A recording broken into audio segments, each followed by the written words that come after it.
Basically, my idea was, say you have $2 million coming in January 1st, gross. So you have to get rid of the taxes, 20% capital gains. You're going to lose $400,000 on it if you don't apply it correctly. And we all have different amounts we invest. I just picked that number. It's easy. I do everything in tens for a conversation because we can say, huh. So it might apply to whatever your numbers are. Okay, so basically control of assets. If you give it to somebody like my wife's company, you have no control. They trade securities, mutual funds, so on. You have zero control of they don't care, essentially. So 10% return is a good number to look at. Used to be easy, especially in real estate. Not so much anymore with interest rates being higher, property values being maxed out or close. So, okay, tax consequences, a big one. We pay more in taxes than any other thing we ever pay in our lives on. If we don't have good tax strategies, it's difficult. So I do a lot of tax strategies. Okay, market conditions also. Like right now, I was talking to some people, Martin, about commercial properties. They're way overvalued. Right now, in a year or two, with interest rates being higher, lending pulling back, that should come down. That's a market condition to look for. You know, sell your stuff when it's high, obviously buy it when it's low. Have single family homes, rental houses essentially. That's where we started, 25 or 30 years ago? We still have the same guy living in this first one we bought from, yeah, no, he won't leave. He won't leave. But that's okay. You know, just did the research on a new house, just make it easy. They'll go for about $300,000 and up. So the rent is about $2,500 a month. So if you paid cash for it and took some tax consequences away, you'd probably be okay. But if you have 6 or 8% interest rate, it's not going to happen. Yeah. You're going backwards. It's pointless. Commercial, single family, multifamily. Multifamily is usually considerably harder to get into. You need more than one person, generally. We have land. We were just talking about land earlier. Land could be timber. You could buy it for the dirt. You could buy it for carbon credits. You could buy it for future projects, joint venture with a builder. So many land use, like Sarasota's crazy. It used to be farms. Now it's subdivided. Northport was subdivided, in the 60s? I think it was. Was General, yes, that was them. So that's been sitting there for 40 years or 50 or whatever it is, 60 years now coming up. Now it's being developed. So when we bought lots down there for $500 a piece. They're high, they were 50, the low, they were 500. So one of the ways with lots we like to buy lots and then we create notes on them. You can create a note I create notes on our properties. We buy properties from the banks and we will create notes on seller financing. It's like Martin buys commercial notes, or portfolio notes in the large $10, $20 million increments, whatever. Mine are mom and pop. I buy the properties. I own the property. I pay cash for it. I sell or finance it to a customer, end user. Somebody otherwise would never be able to get in the house. Keep the payments low. I never hear from them, and we go. Timber's another one. We were talking about timber earlier. If you can get distressed timber, there's no tax advantage. Well, there's some tax advantage with timber when you cut it and do that. But buying dirt, there's no tax advantage to it. But you can get carbon credits on timber. So that's something I'm looking into. We're actually working with a gentleman that knows how to do that well. Landgate's the software. We're going to look into that too. Excuse me. Okay, so timber, oil and gas leases. Well, let's go to opportunity zones. Does everybody know what that is? I was going to ask about that. Okay, opportunity zones. They're good. They're right. Northport, where Warm Mineral Springs, that's all opportunity zones. It defers or gets rid of capital gains. So if you buy a property in there, How long? It depends where it is. You have to look into it. You have to you have to go through some hoops to do it, and it depends where it is.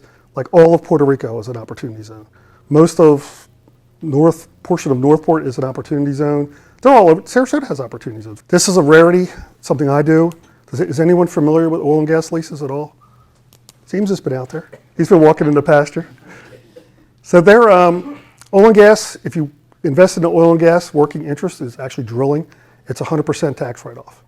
80% the first year, then they do 10 and 10. Now leases is it's different. It gets quite complicated. You get depletion allowance, and you can write about 35% of it off. And you get a write-off when it comes out, the cash also. But that's a very difficult market to find. It took me a long time to find oil and gas leases. Because when you lease land, the minerals, you have to have somebody develop it. So then you have to have a relationship with an oil and gas company too. And that's how I started buying them, because I had the relationship first.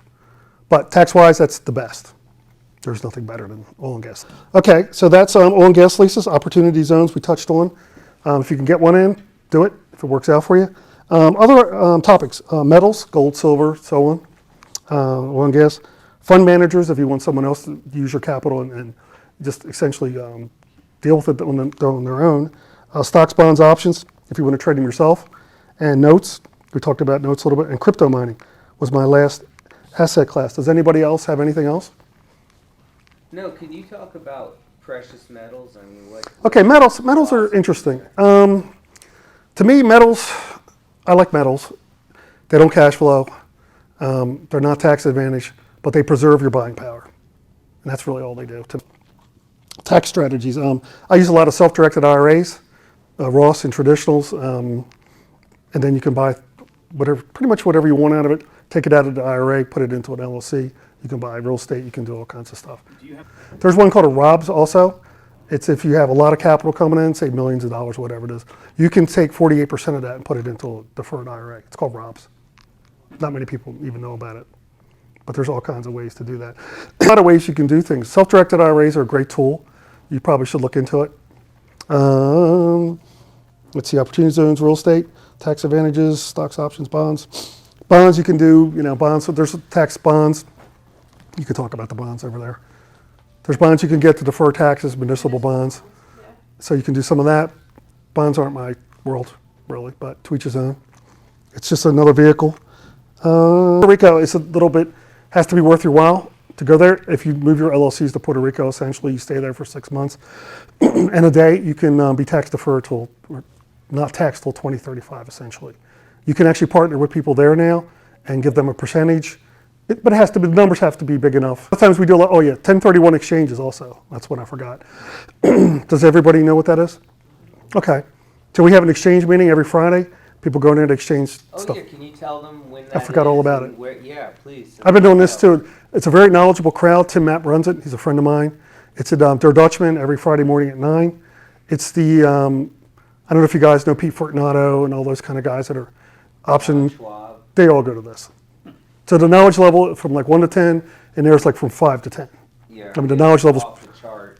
If you have a question about something, somebody in that room will know the answer to it. The time Every Friday for the last 25 years. It's. and they'll roll till noon. Oh, they'll talk. Talking deals. Yeah, there's what do you have? What do you want? What do you how much money you have?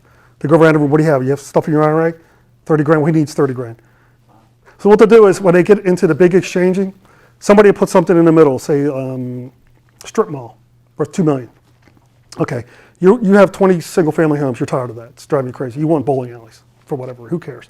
So you will trade this guy in the middle because he wants a strip mall for that, but he has bowling alleys, so he'll trade that to you. And it's all 1031. They do this in their heads because they're very experienced at it. That's fantastic. Any questions for Jeff? And let's give him a round of applause.